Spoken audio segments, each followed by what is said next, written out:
Community organizing is the process of bringing together individuals and groups to work towards common goals and bring about social change within their local communities. It involves mobilizing community members to address collective issues and advocating for positive changes that benefit the community as a whole. Community organizers often facilitate meetings, provide resources, and build networks to empower community members to take action and create meaningful impact. Social change refers to the transformation of societal structures, behaviors, and attitudes that result in a shift towards a more equitable and just society. It encompasses the efforts to address and remedy social injustices and disparities through collective action and progressive reforms.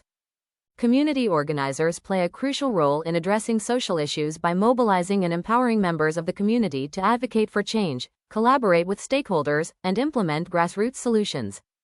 The successful community garden initiative in a city that brought together residents to grow fresh produce and improve food security.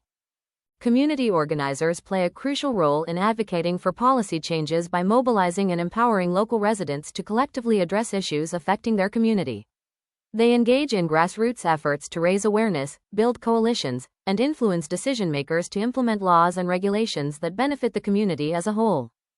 Grassroots movements play a pivotal role in fostering lasting social change by empowering individuals to collectively advocate for their rights and influence public policies. Community organizers often face challenges in securing funding for their projects and events, leading to limited resources and difficulties in sustaining their initiatives. Individuals can support community organizing efforts by volunteering their time and skills. This can include tasks such as event planning, fundraising, or outreach.